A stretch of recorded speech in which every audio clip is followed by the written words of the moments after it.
L'invulnérable a suivi Dutch dans son vol en piqué. Et il le serrait de tout près. Dutch n'a pas pu represser. Vous n'avez pas le choix. Vous rentrez. L'invulnérable n'a rien à voir avec les décisions qui vous concernent. La seule place de Greg est ici, et non pas à la parade avec une starlette d'Hollywood à ses côtés. Vous et moi, on n'a pas eu le temps de bien se connaître. Je sais. Étant maintenant votre officier en chef, j'exige que vous vous adressiez à moi en mentionnant mon grade. Pendant la Deuxième Guerre mondiale, le commandant des marines, Greg Papy Boyington, était à la tête d'une escadrille de pilotes de chasse. Celle-ci était composée de marginaux et d'aventuriers qui devinrent les terreurs du Pacifique Sud. On les appelait les têtes brûlées.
Non, je parlais de ce moustique.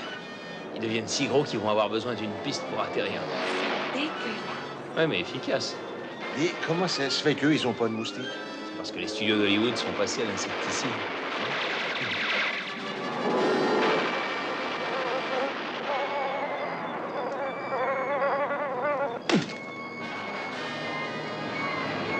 Au lieu de ces stupides plaisanteries de collégiens, il ferait mieux de regarder le film pour y prendre des leçons de pilotage. D'accord. Pourquoi ils le pitchent jamais? Il n'y a pas de sens, son cœur fonctionne à l'huile de moteur.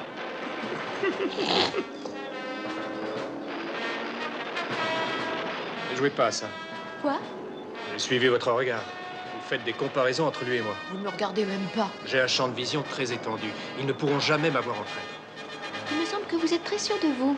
Je ne veux pas que vous perdiez votre temps à vous inquiéter. Je ne m'inquiéterai plus. Parfait. Sam? Qu'est-ce que vous avez? Vous êtes bien distant ce soir. La poursuite infernale commence. L'ennemi est désemparé. La panique se lit sur le visage des hommes. Est-ce que ça se passe vraiment comme ça? Ah, quelquefois. Tenez, ce matin, au-dessus de la place, c'était pareil. J'étais à 1500 et je volais sur le dos. J'avais 2 héros qui voulaient m'abattre, un au-dessus de moi et un en dessous. Ça mitraillait de tous les côtés. C'est affreux. Ah oui. Surtout qu'il n'y a rien de vrai, hein, je raconte des blagues. Non, c'est pas possible qu'on prenne feu comme là-dedans. Nos réservoirs sont protégés par un plombage. Et il y a tellement de blindage autour du cockpit qu'on dirait presque un coffre-fort. Oh bon. Moi, je n'ai pas envie qu'on reste jusqu'à la fin. Ça vous ennuie? Oh non. Non, pas du tout. D'ailleurs, c'est idiot. Et vos désirs sont des ordres. Et bon, on s'en va.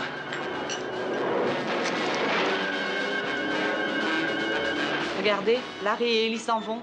Je vous ai dit qu'ils s'en allaient. Je crois que cette fois-ci, c'est du sérieux. Vous admettez qu'on ne s'en va pas au milieu d'un film de guerre si on n'a pas des raisons sérieuses.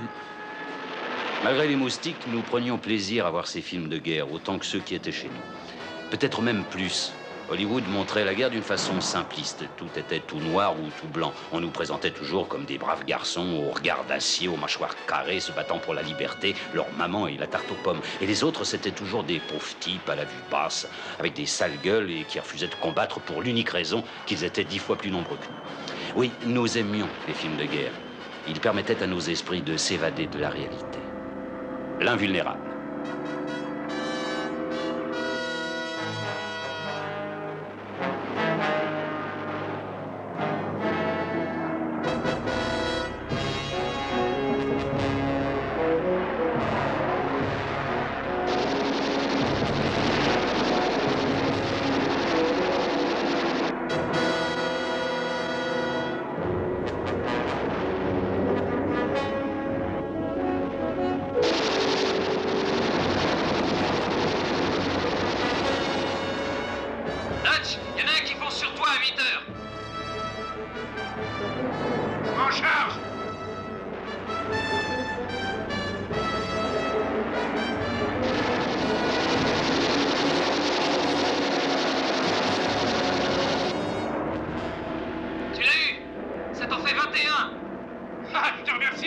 raconter, moi aussi.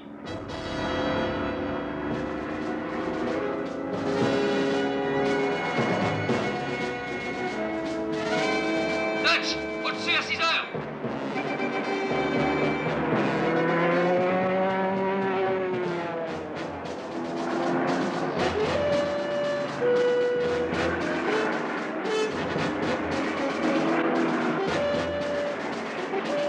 Je peux pas la voir, quelqu'un doit m'aider. Dutch, Dutch, Dutch.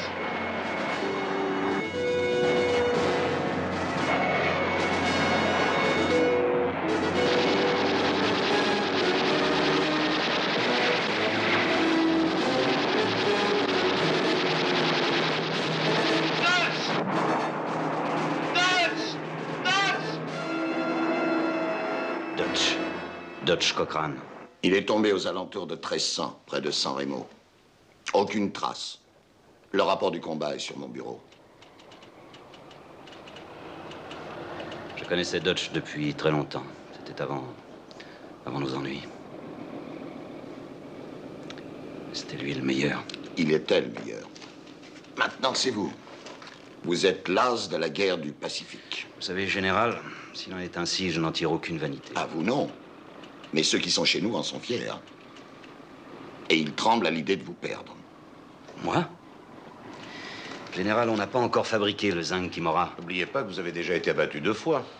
Abattu, oui. Mais encore en vie. En un mois à peine, nous avons perdu Murdoch, Johnson et Cochrane.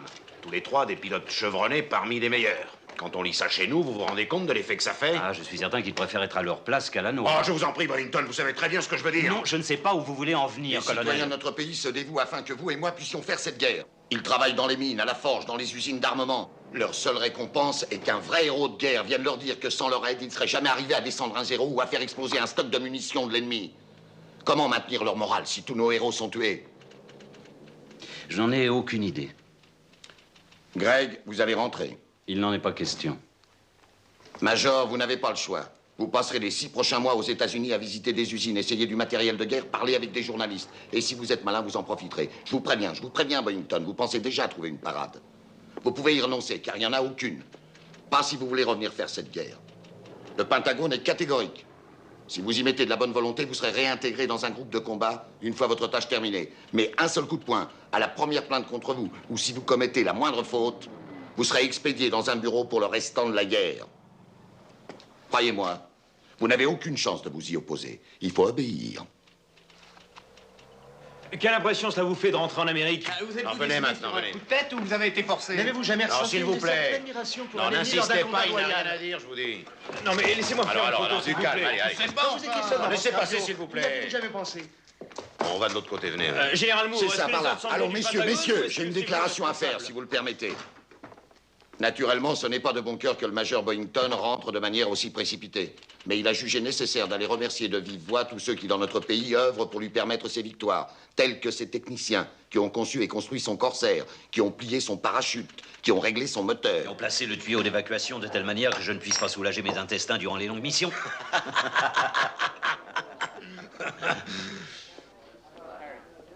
Ce whisky est effroyable. Ah, moi je le trouve excellent. Vraiment? Dutch et moi, on a rapporté ce cognac de Sydney en avril dernier. On a juré que si l'un de nous était descendu, la bouteille suivrait. Au major Dutch Cochrane, le meilleur chef de groupe de tout le Pacifique. À Dutch. À Dutch, le Le meilleur. meilleur. Le meilleur. Maintenant, il va vouloir vous avoir. Qui? L'invulnérable. J'aimerais porter un toast aux têtes brûlées, Qui est l'invulnérable? l'escadrille de sang. C'est vrai, vous ne volez jamais dans le secteur de San Remo. Mais c'est lui 14. qui viendra vous chercher. Il ne s'attaque qu'aux meilleurs, Dutch, Johnson, Murdoch. Vous voulez dire que c'est cet invulnérable qui les a descendus tous les 3? Oui, il a au moins 50 drapeaux sur son cockpit. Il ne vole pas sur un zinc classique. Son moteur doit être gonflé. Il fonce à une vitesse incroyable. Dutch n'a pas pu le semer. Pourtant, il était fort. L'invulnérable s'est collé derrière lui. Il n'avait pas encore tiré que Dutch piquait déjà dans le bouillon. Est-ce que l'invulnérable a suivi Dutch dans son vol piqué? Il le serrait tout près. Dutch n'a pas pu redresser. Vous l'aurez. Vous l'abattrez. Là où je dois aller, je n'ai pas la moindre chance de le rencontrer. Pourquoi vous dites ça? Je suis renvoyé en Amérique. Pourquoi? Pourquoi? Puisque je vous le dis, l'invulnérable n'a rien à voir avec les décisions qui vous concernent. Je n'en crois pas un mot. Vous m'envoyez me faire pendre ailleurs parce que vous me croyez incapable d'avoir ce type. Dans ma vie, je ne me suis jamais défilé devant qui que ce soit. Et je n'ai pas l'intention de commencer maintenant.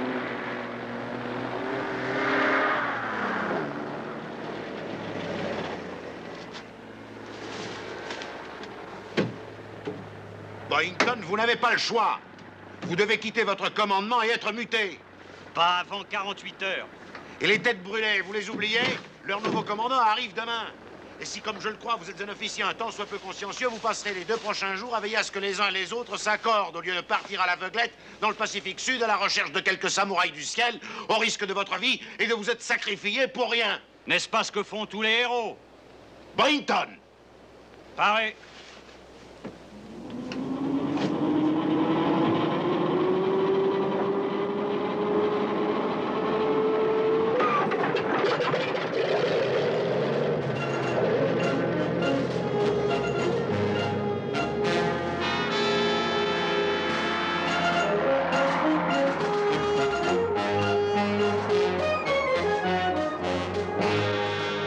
Lard avait raison. J'aurais dû passer ma journée à présenter le nouveau commandant et à dire au revoir. Mais j'étais exaspéré à l'idée qu'il y avait quelque part un chasseur à l'affût et que j'étais obligé de partir. Il arrive parfois qu'on se rende compte que ce qu'on va faire est mal, mais qu'on le fait quand même. Je piquais sur San Remo, base occupée par les Japonais. Je voulais me mesurer au moins une fois avec l'invulnérable.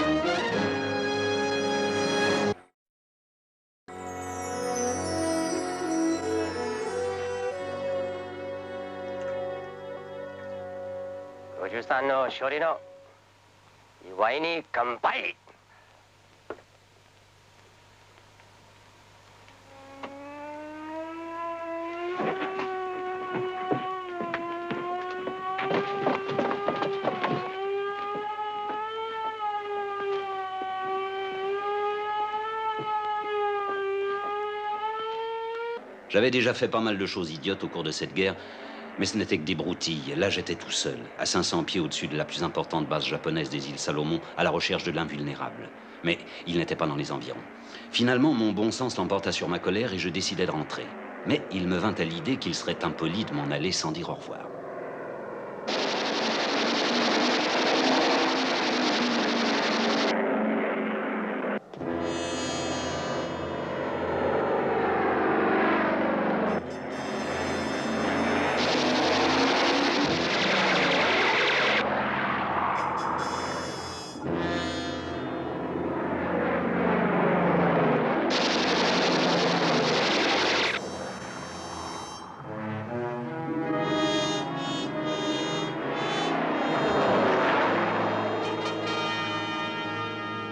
On doit sûrement pouvoir faire quelque chose. Ah oui, mais quoi? Je sais pas, quelque chose. On pourrait peut-être refuser de voler? Depuis quand c'est vous qui décidez si mes avions doivent voler? Allons, comprenez-le, sergent. Ils ont renvoyé Pépé. Vous me faites vraiment marrer. Mais où est-ce que vous vous croyez? On est soldats, un soldat n'a qu'à obéir, il n'y a pas à discuter. Ah oui, mais on espérait que pour Pépé... Hé, j'entends un corsaire. Hein? Regardez.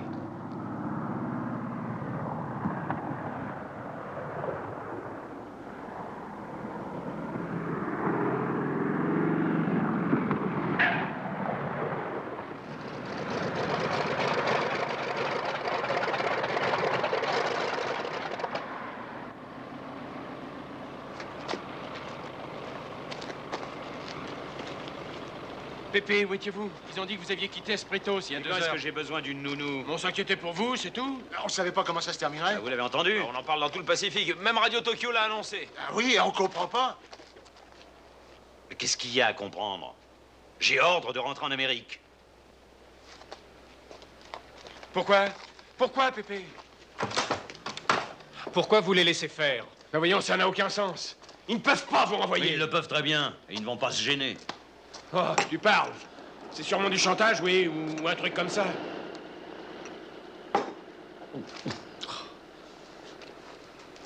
C'est vraiment le meilleur qu'on a? tout cas, c'est le meilleur qu'on reçoit. Mais ils ne peuvent pas vous renvoyer comme ça. Ils le peuvent et ils le feront. Le nouveau commandant arrive demain et je te donne un conseil. C'est d'aller chez le coiffeur. Mais enfin, Pépé... Je ne veux rien entendre. Pour qui me prenez-vous? Votre nourrice? C'était bien gentil.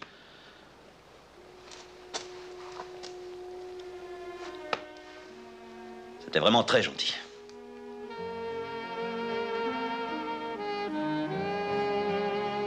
Mais c'est fini.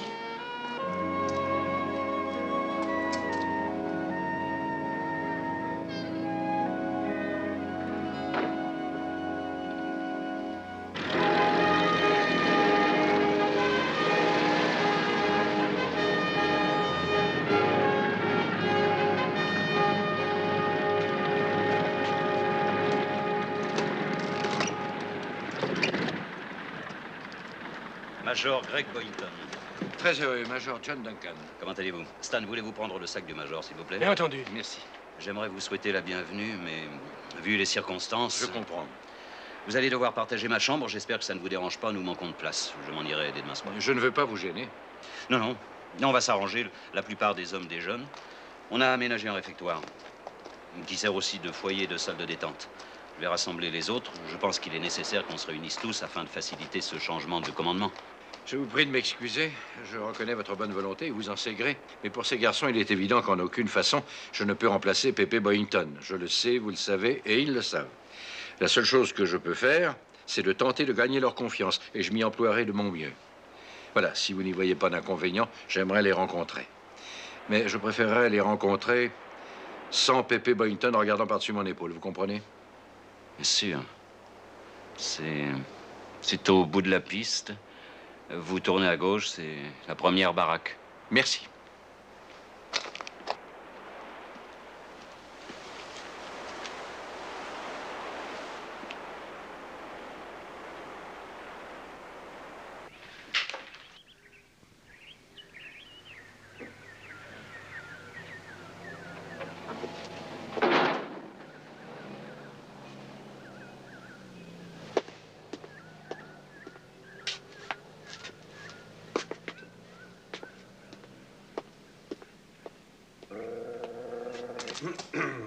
Lieutenant... French. Ah, lieutenant French. Puis-je avoir une bière, s'il vous plaît? Ça peut se faire. Merci. Je me présente, Major John Duncan. Ça me prendra plusieurs jours pour apprendre vos noms. J'espère que vous m'aiderez en attendant. Merci. Qui est le chef de groupe? Larry. Larry? Capitaine Larry Cazet. J'ai presque 20 ans, Major, et je sais que je ne les parais pas. Il y a la preuve sur mes papiers. Et je suis sûr que vous vérifierez. Vous pouvez en être certain. Où est le capitaine Cazet? Pas par ici, il est sûrement dans la cabane radio. C'est un kangourou, non? Harry? Oui, le super léger Shaughnessy. Bien sûr, c'est un kangourou. Qui est l'officier de permanence?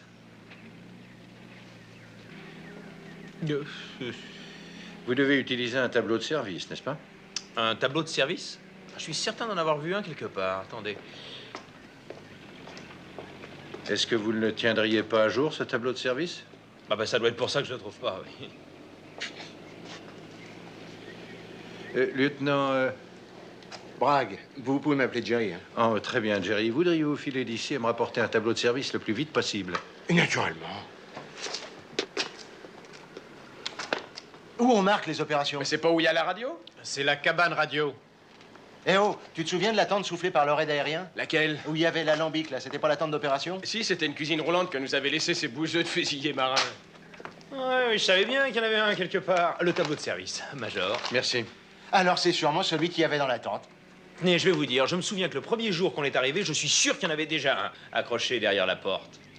Celui-ci a été établi il y a 4 mois et tout ce qu'il y a de consigné concerne un autre escadron. Ah bon? Oui, la discipline c'est un peu relâchée ici, mais vous y ferez vite. Ouais.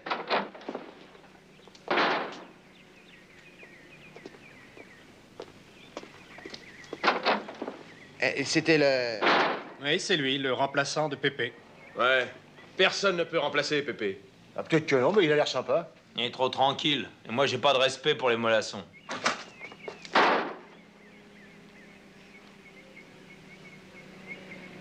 Quand un officier supérieur entre dans une pièce, on doit se mettre au garde à vous.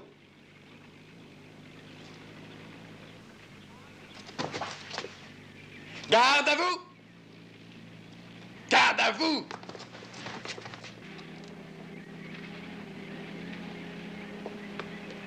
Je suis le chef d'escadron John Duncan. Étant maintenant votre nouvel officier en chef, j'entends qu'on s'adresse à moi en mentionnant mon grade, soit Major Duncan, soit Major. C'est compris? Ouais. C'est compris? Oui, Major. Je n'ai rien entendu. Oui, Major. Je n'ai encore rien entendu. Oui, Major. Même quand vous ne serez pas en vol, vous porterez la tenue réglementaire prescrite dans les opérations du Pacifique Sud. Pas de chemise en lambeaux, de pantalon troué ou de guenilles. C'est compris? Oui, Major. C'est compris? Oui, Major. C'est compris? Oui, Major.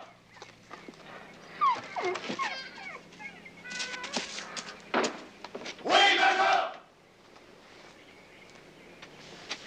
Oui, Major. Oui, Major. Île d'Espritos Marcos, arrière-zone du commandement allié. Je vais avoir la crampe de l'écrivain signé du matin au soir. Qu'est-ce que c'est? Sam! Laissez-nous. Papa. Ah, si je m'attendais à te voir. Ah, c'est la surprise. Ils m'ont envoyé dans l'espoir que je soutire un peu de ravitaillement à l'arrière-garde. Tu viens chaparder pour leur compte, Oui, hein? si on veut. Tu t'y prendras comment? C'est ultra secret. C'est bien ce que je pensais. Viens, on va t'interroger.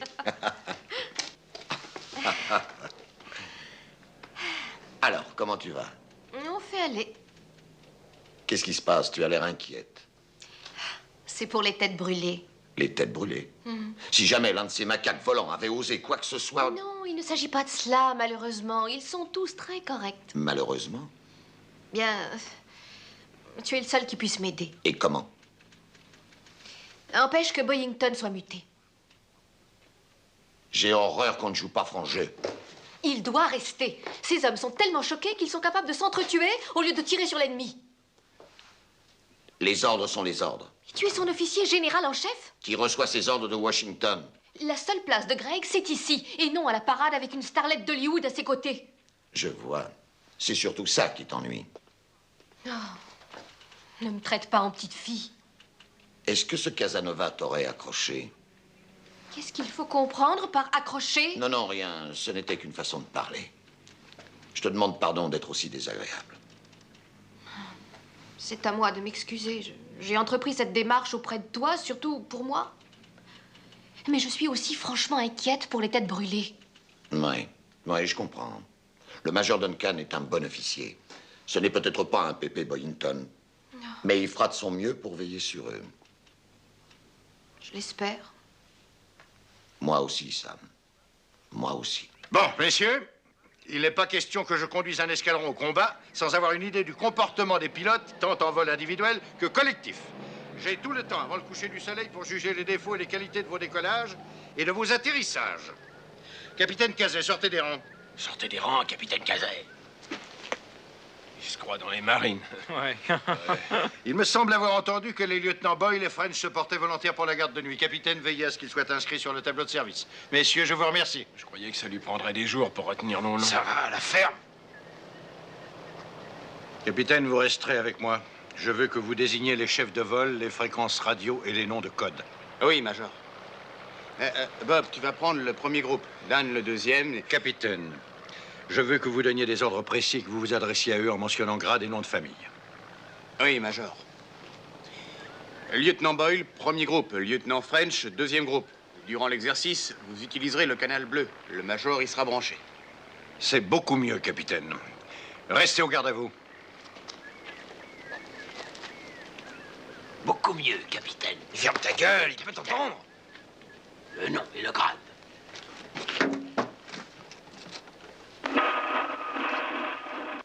Tour la cava. Ceci est un exercice d'entraînement. Je répète, un exercice d'entraînement. Sonnez l'alarme à vos postes.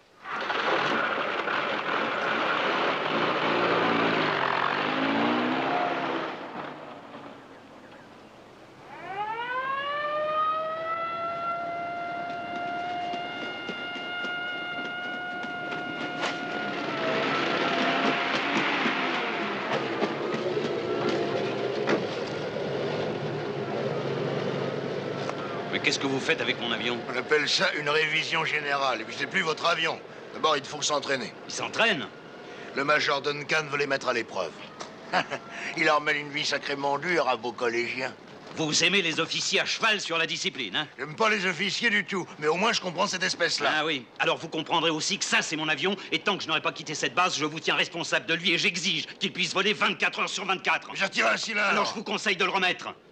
Et puisque vous comprenez tout, vous devez comprendre qu'il ne s'agit pas d'une plaisanterie. C'est un ordre.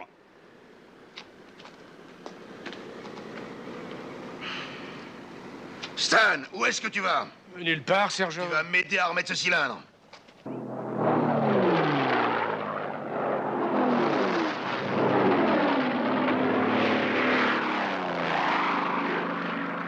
Comment vous trouvez ça, Major? Capitaine, j'ai déjà vu des tortues aller plus vite.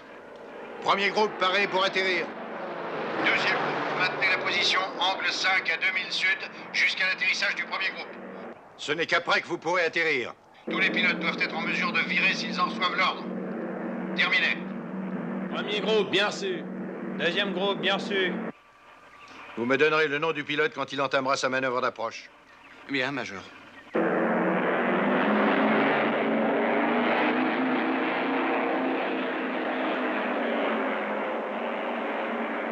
Jerry, ta radio est en rade?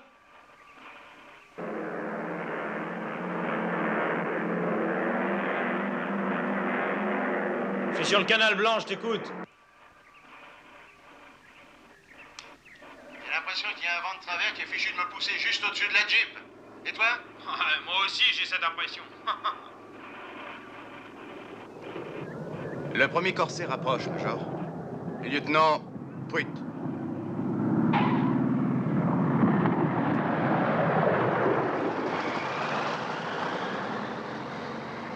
Excellent, lieutenant.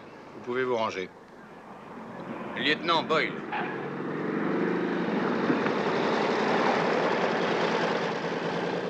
Lieutenant Ken.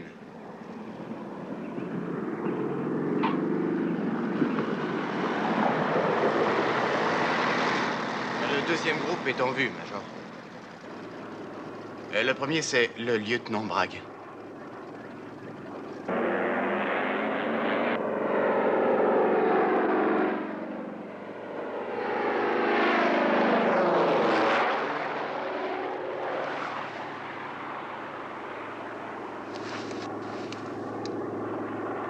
Très bien, reprenez votre tour, lieutenant.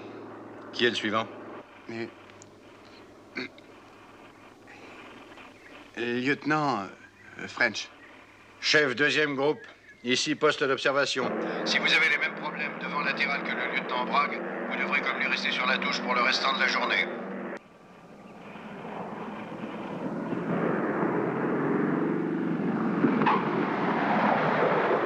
C'est excellent, lieutenant. Et surtout très sage. Vous pouvez vous ranger. Nous sommes à votre disposition, lieutenant Bragg.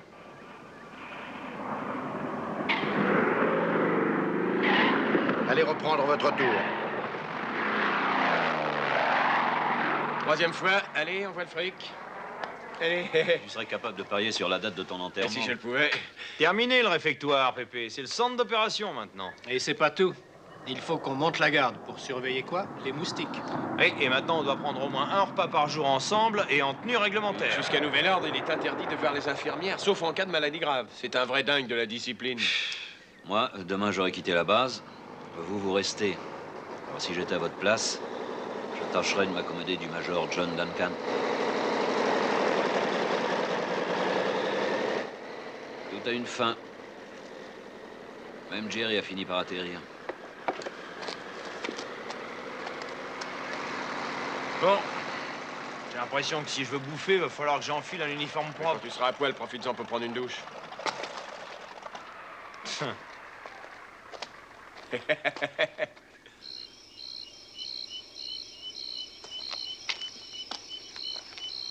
Halte! Qui va là? Et toi, Stan? Oui, c'est moi, sergent. À quoi tu joues avec ton fusil? Ah, mais c'est très sérieux. Si vous avanciez sans dire le mot de passe, je devais vous tirer dessus. Eh ben, essaye si on va à l'hôpital, moi. Mais Qu'est-ce qui se passe encore? Vous devez dire le mot de passe, ce sont les ordres. Si t'as vraiment envie que je te casse la gueule, t'as qu'à continuer comme ça. Non, doucement, qu'est-ce qui ne va pas? Cet abruti voulait me tirer dessus. Arme au pied, caporal. Que faites-vous dans le quartier des officiers? J'étais venu dire à Boyington que le cylindre avait été remis en place s'il avait envie de faire une petite balade de nuit. Major, sergent. Hein? Et je crois qu'il veut que vous mettiez major à la fin de votre phrase. N'est-ce pas l'usage dans le corps des Marines? Rompez, caporal. Vous me décevez quelque peu, sergent. Après tout, vous êtes un vieux soldat. J'espérais mieux. Le caporal a seulement suivi les ordres. Rompez, sergent. Ah,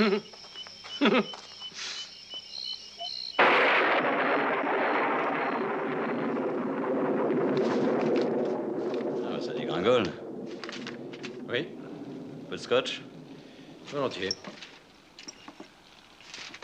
Dure journée. Enfin, je veux dire pour tout le monde.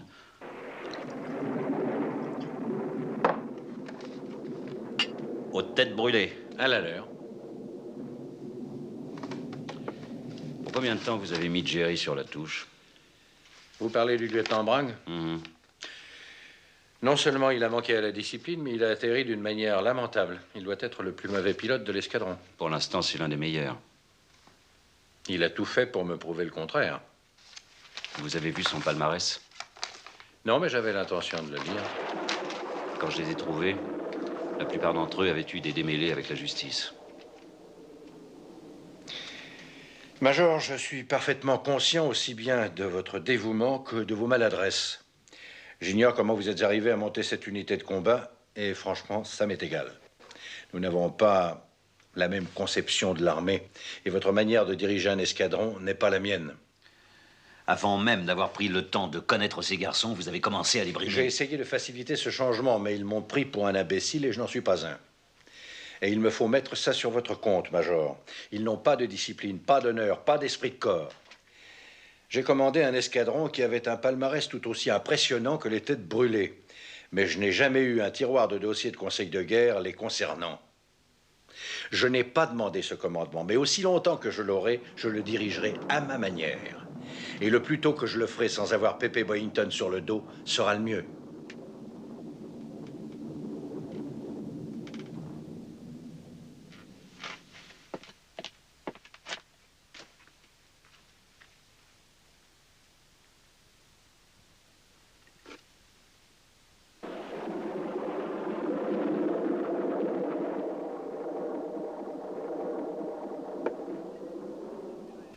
Navigation, tactique RR, méthode radio, dans quoi on est? Dans une école de l'air? Ça donne bien cette impression. J'ai jamais fait l'école de l'air, alors. Major, s'il vous plaît, Major. Vous savez que ce soir, le Major Boyington doit prendre l'avion cargo. On pensait, on aurait aimé organiser une sorte de petite fête pour... Venez-en aux fêtes, capitaine. Ah oui, Major. Mais je me demandais si vous accepteriez que l'escadron ait quartier libre plutôt que d'habitude. Est-ce que vous voudriez que je libère le lieutenant Bragg pour le restant de la journée? Oui, Major, et nous tous. Je vois. Pour votre gouverne, sachez qu'aujourd'hui, je dois partir pour un rendez-vous à Espritos. Ainsi, vous aurez votre liberté et moi la mienne. Ça vous va? Merci, Major. Je veux dire, merci de ne pas nous garder toute la journée. J'ai parfaitement compris ce que vous voulez dire.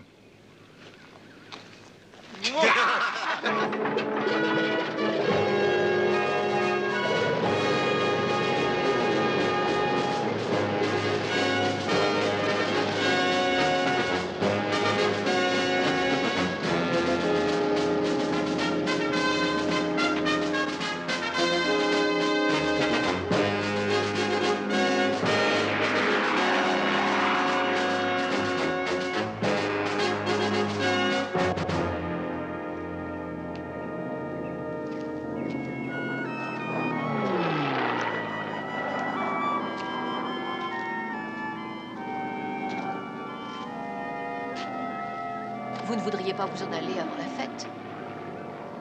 Pourquoi pas?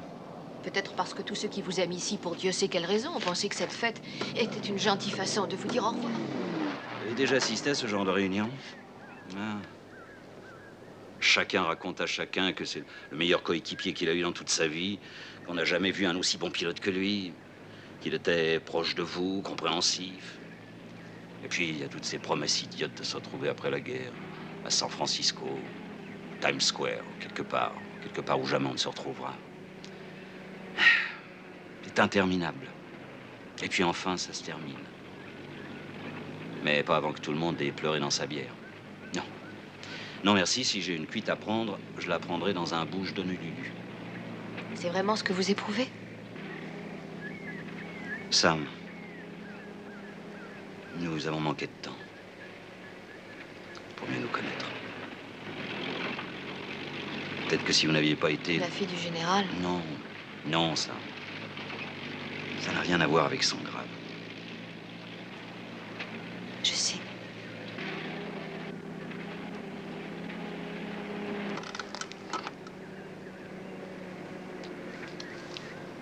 Au revoir.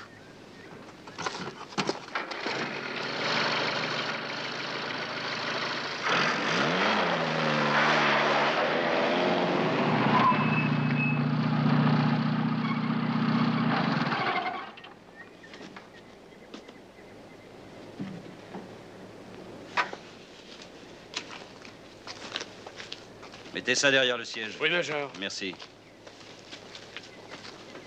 Vous n'êtes pas l'avion cargo? Non, il ramène l'avion jusqu'ici. Vous avez loupé la fête? Oui. Si un jour vous voyez Betty Grable, dites-lui que Micklin l'aime encore.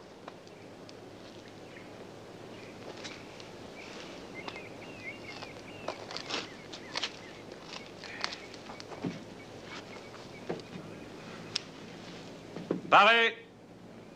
OK.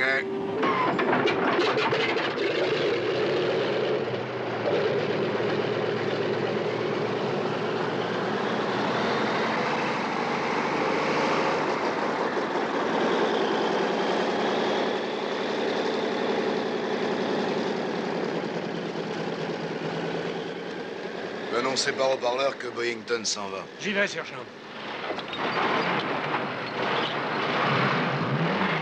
Attention, message important. Le major Greg Boyington quitte la base.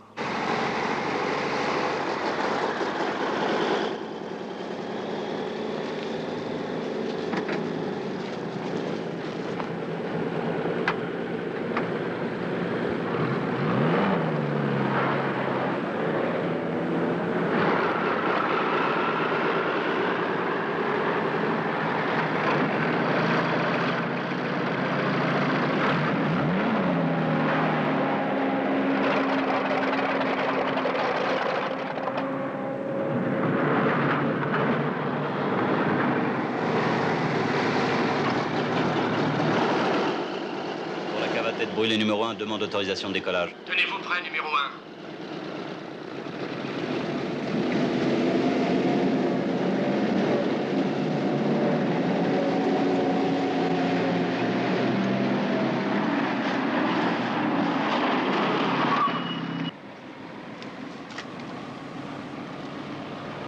Tête brûlée numéro 1, paré pour décollage.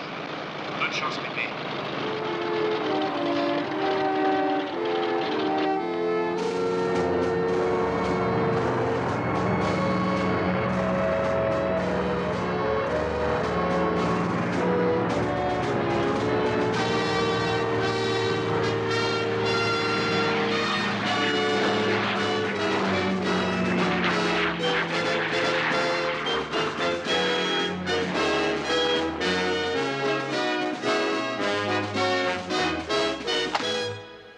Qu'est-ce que ça veut dire, ça, qu'ils ne sont pas prêts pour se battre? Colonel, je maintiens que les têtes brûlées ne sont pas encore prêtes à combattre. Major, est-ce que vous vous rendez compte que vous parlez de l'un des escadrons les plus glorieux du Pacifique Sud? Ces hommes ont le record absolu des victoires. Comment est-ce possible qu'ils ne soient pas prêts? Je ne sais rien de ce qu'ils ont pu faire dans le passé. Tout ce que je sais, c'est que pour l'instant, leur aptitude se limite à s'élever et à redescendre sans qu'il y ait d'accrochage. Major, vous devrez commander la 214 pour les missions qu'elle aura ordre d'accomplir, que ça vous plaise ou non. Je regrette, colonel. Dans le paragraphe 12 de l'article 275 du règlement du corps des Marines, il est écrit que l'officier commandant d'une unité est le seul habilité à décider de l'aptitude à combattre de ladite unité.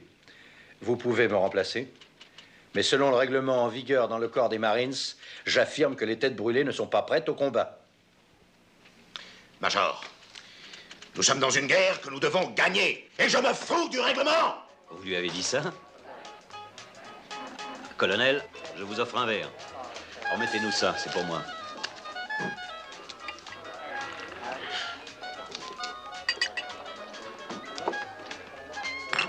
Je commence à croire que vous aviez raison pour le goût de ce scotch. Bon. Ben, dans une heure, vous serez parti. La chanson suivante est dédiée au major Greg Boyington, ou plutôt à Pépé, comme ses têtes brûlées l'appellent. Dommage que vous rentriez. L'invulnérable se réjouissait à l'idée de vous rencontrer. Mais il ne désespère pas, à la façon dont les États-Unis sont en train de mener cette guerre, d'avoir l'occasion de vous retrouver au-dessus de la Californie ensoleillée. Je me demande ce qu'il y a de pire. L'invulnérable ou elle? Je pourrais me les faire tous les deux. Quoi? Le major Duncan a combien de victoires? 8. Non, Greg, non, ça ne marchera pas. Pour ça, ça doit être vous. Vous êtes l'as numéro 1 sur ce front et ça doit être vous. Vraiment? Qui préférez-vous expédier à Washington? Moi? Ou l'as qui a descendu, l'invulnérable?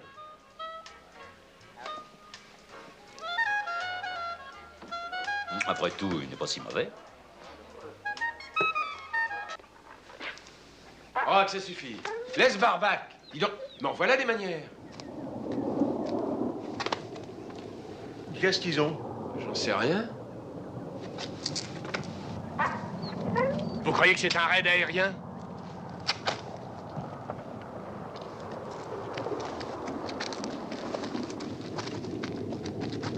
C'est Pépé, il a été rappelé.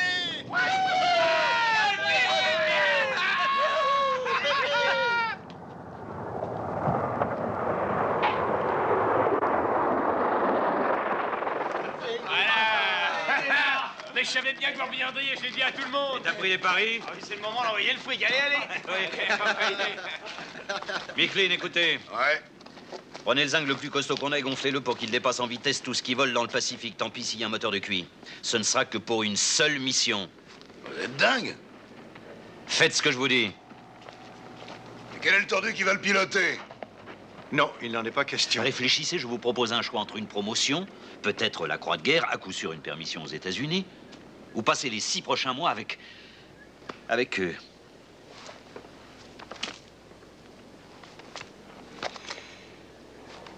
À vous de voir.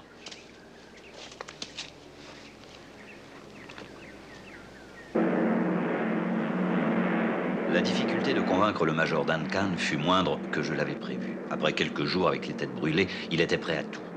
Si mon plan réussissait, je reviendrais avec les têtes brûlées et le bon major s'envolerait vers les États-Unis à ma place. Une seule ombre au tableau, je devais d'abord servir d'appât à l'invulnérable. Des 0 à 10 heures, Pépé. Oui, merci, petite tête. Allons-y.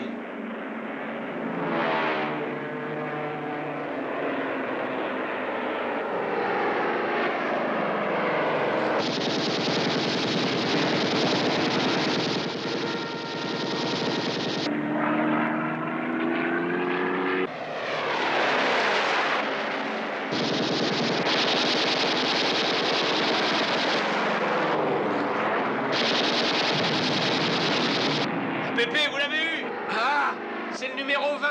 Continuez comme ça, Pépé.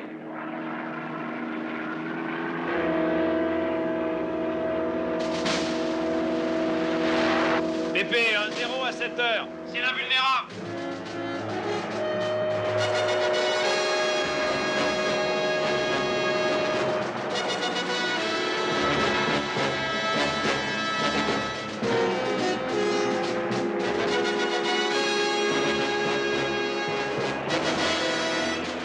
Ah, je n'arrive pas à le semer.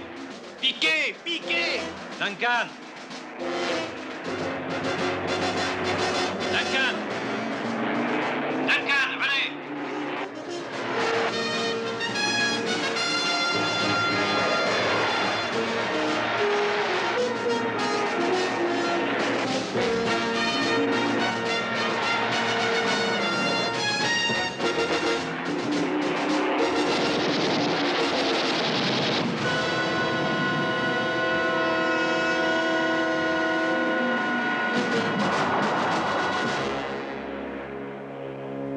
L'Amérique accueille son nouveau héros, le lieutenant-colonel John Duncan, du fameux escadron des Têtes Brûlées. Pendant une brève période, le brillant Major Boyington avait dû céder le commandement au Major John Duncan. Celui-ci a profité de son passage dans l'escadron pour montrer son audace et se couvrir de gloire. Il faut rigoler avec son audace. Si je n'avais pas gonflé son zinc, il aurait échoué. Ah, c'est vrai, sergent, c'est vrai. Je parie $5 qu'ils vont lui coller une médaille. Mais alors, ça vient cette médaille? Et qu'est-ce qu'ils attendent? Eh, Pépé, où ils ont tourné ça? À Hollywood?